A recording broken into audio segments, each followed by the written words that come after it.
কিয়ার একটা 4 মিটারের থেকে বড় গাড়ি আছে, কিয়া সেলটস। আবার সাব 4 মিটার সেগমেন্টে কিয়া সনেট গাড়িও আছে। তাহলে কিয়ার কি দরকার পড়েছিল সাইরস গাড়িটা লঞ্চ করার? তো সেটা নিয়ে একটা ডিটেলে ভিডিও করেছিলাম। সেই ভিডিওটা যদি না দেখে থাকেন তাহলে এখানে আই বাটনে ক্লিক করে দেখে নেবেন যে কিয়ার মার্কেটিং স্ট্র্যাটেজি কি সাইরস গাড়িটা নিয়ে। এবার আজকের ভিডিওটা হচ্ছে কিয়া সাইরসের পজিটিভ আর নেগেটিভ পয়েন্ট নিয়ে। মানে কিয়া সাইরসের কিছু কিছু স্পেসিফিকেশান তো চলে এসছে, তো এবার সেটা নিয়ে আলোচনা করব যে কি কি পজিটিভ পয়েন্ট আছে সাইরস গাইডতে আর কি কি নেগেটিভ পয়েন্ট আছে। তো সবার আগে বলে নিই যে এদের পজিটিভ পয়েন্টগুলো, 5খানা পজিটিভ পয়েন্ট থাকবে। তার মধ্যে প্রথম যে পজিটিভ পয়েন্টটা সেটা হচ্ছে কেবিন স্পেস। এবার কেবিন স্পেসটা বেশি আছে কি নেই সেটা জানতে গেলে কি করতে হবে, অন্যান্য সাব 4 মিটার সেগমেন্টে যে সমস্ত এসইউভি গাড়িগুলো আছে সেইগুলোর সাইজগুলো একবার দেখে নিই। আপনাদের সামনে যে টেবিলটা তুলে ধরা হয়েছে তাতে দেখুন Syros, Sonet, Kylaq, XUV, 3XO, Brezza, Venue, Nexon আছে।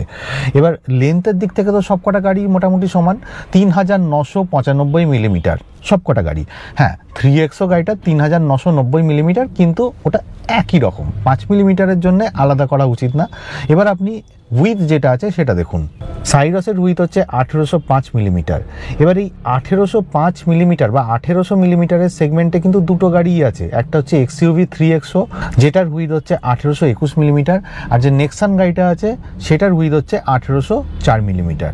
এবার আপনি হাইটটা দেখুন, সাইরসের হাইট হচ্ছে 1680 মিলিমিটার, অর্থাৎ যথেষ্ট বেশি। ব্রিজারই একমাত্র হাইট হচ্ছে 1680 ঘরে 1685 মিলিমিটার, অর্থাৎ হুইথের দিক থেকে এই গাড়িটা যথেষ্ট বেশি, আবার হাইটের দিক থেকেও যথেষ্ট বেশি। এবার এই হুইথ, হাইট, লেন্থ এগুলো দিয়ে তো গাড়ির কেবিন স্পেস বিচার হয় না অনেক সময়, তো হুইল বেসটা দেখতে হবে। এবার সাইরসের হুইল বেস হচ্ছে 2550 মিলিমিটার। আপনি যদি সাব 4 মিটার এসইউভি সেগমেন্টে বাকি গাড়িগুলো দেখেন তাহলে দেখবেন যে কাইল্যাকের যে হুইল বেস সেটা হচ্ছে 2566 মিলিমিটার, আর এক্সইউভি 3XOর হুইল বেস হচ্ছে 2600 মিলিমিটার, অর্থাৎ এর হুইল বেসটাও বেশি। সুতরাং বলা যেতে পারে যে এর কেবিন স্পেস যথেষ্ট বেশি। আর কেবিন স্পেস, হাইট এগুলো বেশি থাকার জন্য লম্বা লোকেদের বসতেও সুবিধা হবে। এবার চলে যাই সেকেন্ড যে পজিটিভ পয়েন্ট, সেটা হচ্ছে এর বুট স্পেস। এর বুট স্পেস হচ্ছে 465 লিটার, অর্থাৎ সাব 4 মিটার এসইউভি সেগমেন্টে সবচেয়ে বেশি বুট স্পেস হচ্ছে কিয়া সাইরসের। সেকেন্ডে হচ্ছে স্কডা কাইল্যাক, বুট স্পেস হচ্ছে 446 লিটার। এবার স্কডা কাইল্যাক সম্পর্কেও আমি একটা ডিটেলে ভিডিও করেছিলাম, সেটা যদি না দেখে থাকেন তাহলে দেখে নিতে পারেন। এবার এটাও হচ্ছে পজিটিভ পয়েন্ট যে এর বুট স্পেসটাও বেশি, লাগেজ রাখার জায়গাটাও বেশি, সেই জন্য অনেক বেশি লাগেজ নিয়ে লোকে লম্বা ট্যুরও করতে পারবে। শুধু এটাও হচ্ছে পজিটিভ পয়েন্ট। এবার থার্ড পজিটিভ পয়েন্টে চলে যাই। এতে দু রকম ইঞ্জিন অপশান আছে। একটা হচ্ছে 1 litre turbocharge petrol engine option, যেটা 118 বিএইচপি ম্যাক্সিমাম পাওয়ার দিতে পারে আর 172 newton metre maximum torque generate করতে পারে। আরেকটা ইঞ্জিন হচ্ছে 1.5 লিটারের সিআরডিআই ডিজেল ইঞ্জিন। এই ইঞ্জিনটা 114 বিএইচপি পাওয়ার জেনারেট করতে পারে ম্যাক্সিমাম, আর 250 নিউটন মিটার টর্ক জেনারেট করতে পারে। এবার এতে কোনো ন্যাচারালি অ্যাসপিরেটেড ইঞ্জিন দেওয়া হচ্ছে না, অর্থাৎ কিয়া প্রথম থেকেই সেট করে দিচ্ছে যে এটা হচ্ছে একটু রিচ সেগমেন্টের গাড়ি, এতে ন্যাচারালি অ্যাসপিরেটেড ইঞ্জিন নেই। আর এতে যে পেট্রোল আর ডিজেল ইঞ্জিনগুলো আছে সেগুলো যথেষ্ট পাঞ্চি ইঞ্জিন। আর শুধু তাই নয় যে এদের যে পেট্রোল ইঞ্জিন আছে তাতে ম্যানুয়াল ট্রান্সমিশন তো আছে, তার সাথে ডিসিটিও আসছে। আর এদের যে ডিজেল ইঞ্জিনটা আছে তাতে ম্যানুয়াল ট্রান্সমিশন আছে, প্লাস টর্ক কনভার্টার অটোমেটিক ট্রান্সমিশনও আছে। সুতরাং এটাও হচ্ছে থার্ড পজিটিভ পয়েন্ট। এদের ফোর্থ পজিটিভ পয়েন্ট হচ্ছে সেফটি। এতে 6 air bag, ABS with EBD, electronic stability control, brake assist, traction control, rear parking sensor, front parking sensor, child lock, isofix anchorage, vehicle stability management, 3-point seat belt, এইরকম অসংখ্য safety features দেওয়া হয়েছে। কিন্তু আরেকটা জিনিসও দেওয়া হয়েছে, সেটা হচ্ছে র্যাডার বেসড ADAS 2 ফিচার্স। এবং এই ADAS 2 যে ফিচার্সটা দেওয়া হয়েছে সেই ফিচার্সের মধ্যে 16খানা সেফটি ফিচার্স আছে, ঠিক আছে। এবার ADAS 2, ADAS 1 সম্পর্কে পরে কখনো ডিটেলে কোনো ভিডিওতে আলোচনা করব, তো সেটা একটু লম্বা ভিডিও হয়ে যাবে। তো এটা হচ্ছে কিয়া সাইরসের ফোর্থ পজিটিভ পয়েন্ট। এবার ফিফথ পজিটিভ পয়েন্টটা কি, কিয়া সাইরসে ভেন্টিলেটেড সিট আসছে। শুধু ফ্রন্ট ভেন্টিলেটেড সিট নয়, রিয়ার ভেন্টিলেটেড সিটও আসছে। এদের যে HTX প্লাস মডেলটা আছে তাতে রিয়ার ভেন্টিলেটেড সিটও এসে যাচ্ছে এবং রিক্লাইনিং ব্যাক সিট অপশানটাও চলে আসছে। তো এটাও হচ্ছে ফিফথ পজিটিভ পয়েন্ট। তো এবার নেগেটিভ পয়েন্টগুলো সম্পর্কে আলোচনা করে নিই। দেখুন, যে কোনো গাড়ির কিন্তু ম্যানুয়াল ট্রান্সমিশন থাকার দরকার আছে, যে কোনো গাড়ির। তো এই কিয়া সাইরাস গাড়িতেও আছে। কিন্তু কিয়া সাইরাসের যে ভেরিয়েন্টগুলো আছে তার মধ্যে যে টপ ভেরিয়েন্টটা আছে HTX প্লাস আর HTX প্লাস ও, এই দুটো মডেলে কিন্তু ম্যানুয়াল ট্রান্সমিশন আসছে না, মানে পেট্রোলেও আসছে না, ডিজেলেও আসছে না। পেট্রোলে ডিসিটিটা আসছে আর ডিজেলে টর্ক কনভার্টারটা আসছে। তো এটা হচ্ছে নেগেটিভ পয়েন্ট। মানে ওপর দিকে যে সমস্ত মডেলগুলো আছে তাতে যদি কেউ ম্যানুয়াল ট্রান্সমিশন পেতে চায় তাহলে সে ম্যানুয়াল ট্রান্সমিশন পাবে না ওপরের দুটো ভেরিয়েন্টে। সেকেন্ড পয়েন্টটা আপনাকে সবাই বলবে যে এটা নেগেটিভ পয়েন্ট, কিন্তু আমার মনে হয় না এটা নেগেটিভ পয়েন্ট। তাও আমি বলছি এটা নেগেটিভ পয়েন্টের মধ্যেই ধরেছি। সেটা হচ্ছে যে Kia Syros is based on K1 platform. এবার K1 প্ল্যাটফর্মে অন্যান্য অনেক গাড়ি আছে। হুন্ডাইয়ের ধরুন এই যে i10 নিওস গাড়িটা আছে কিংবা এক্সটার গাড়িটা আছে, দুটো গাড়ি কিন্তু K1 প্ল্যাটফর্মের ওপর বেস করেই তৈরি। তো সেই K1 প্ল্যাটফর্মে, না K2 প্ল্যাটফর্মটা বলেনি, K2 প্ল্যাটফর্মে কিন্তু আপনার ক্রেটা গাড়িটা আছে, ভেনু গাড়িটা আছে, কিন্তু K1 প্ল্যাটফর্মে এই কিয়া সাইরাস গাড়িটা লঞ্চ করা হয়েছে। তো সেই জন্য অনেকে বলছে এটা নেগেটিভ একখানা পয়েন্ট, যে কেন এত ভালো গাড়ি, মানে একটু উঁচু লেভেলের গাড়ি কেন K1 প্ল্যাটফর্মে লঞ্চ করা হলো। কিন্তু কিয়ার তরফ থেকে একটা স্টেটমেন্ট দেওয়া হয়েছে যে এটা হচ্ছে রিইনফোর্সড K1 প্ল্যাটফর্মে তৈরি। অর্থাৎ এই যে K1 প্ল্যাটফর্মটা আছে সেটা সুপিরিয়ার স্ট্রাকচারাল ইন্টিগ্রিটি মেনটেন করছে।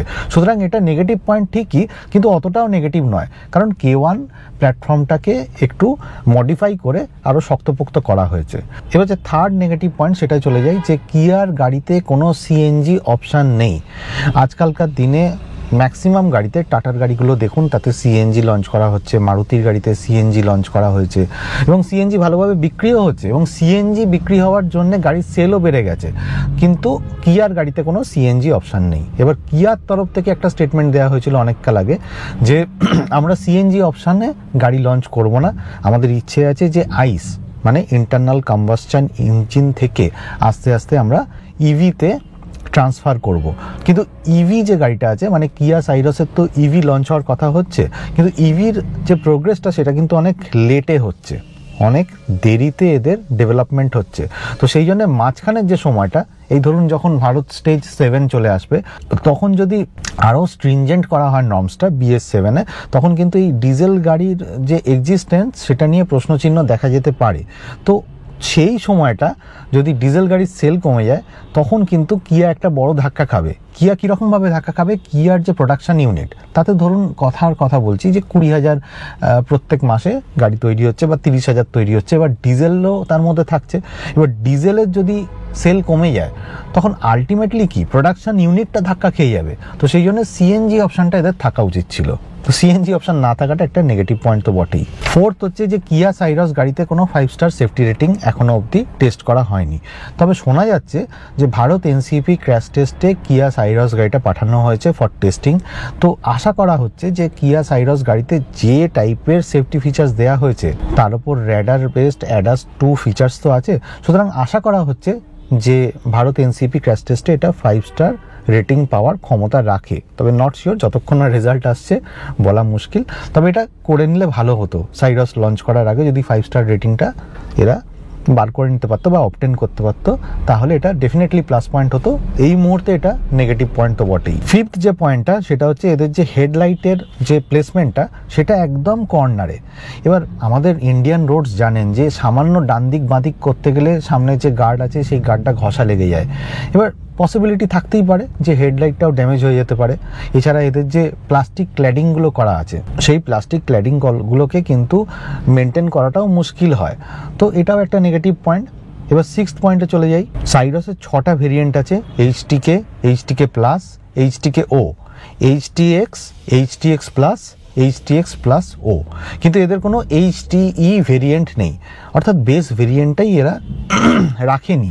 এবার বেস ভেরিয়েন্টটা যেহেতু রাখেনি তাই HTK যে ভেরিয়েন্টটা আছে সেই ভেরিয়েন্টে অনেক ফিচার্স দিয়ে দিয়েছে, যেমন 12 ইঞ্চি 12.3 inch touch screen infotainment system with Android auto, Apple CarPlay, wireless Android auto, Apple CarPlay, এই অপশানটা ওরা রেখে দিয়েছে।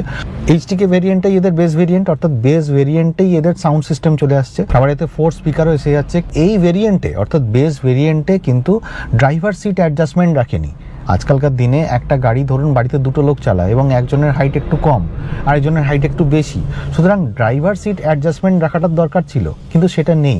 সুতরাং এটাও একটা নেগেটিভ পয়েন্ট। এদের যে বেস ভেরিয়েন্টটা তাতে অ্যাটলিস্ট ড্রাইভার সিট অ্যাডজাস্টমেন্টটা রাখা দরকার ছিল। এর ওপরের ভেরিয়েন্ট থেকে কিন্তু ড্রাইভার সিট অ্যাডজাস্টমেন্ট আছে। তো আজকের ভিডিওতে এটাই আলোচনা করলাম যে কিয়া সাইরসের কী কী পজিটিভ পয়েন্ট, কী কী নেগেটিভ পয়েন্ট। ভিডিওটা যদি ভালো লাগে তাহলে অবশ্যই লাইক করে দেবেন আর সাবস্ক্রাইব করে নেবেন আমার চ্যানেলটা, কমেন্ট করে জানাবেন ভিডিওটা কেমন লাগলো, আর অবশ্যই শেয়ার করবেন, কারণ অনেকেরই গাড়ি কেনার ইচ্ছে থাকে। তো তারা যদি কিয়া সাইরস গাড়িটাকে কনসিডার করে থাকে তাহলে তারা এই ভিডিওটা দেখে উপকৃত হতে পারেন। আর যারা 4 হুইলার চালান সিট বেল্ট পরবেন, যারা 2 হুইলার চালান হেলমেট পরবেন। খুব ভালো থাকবেন।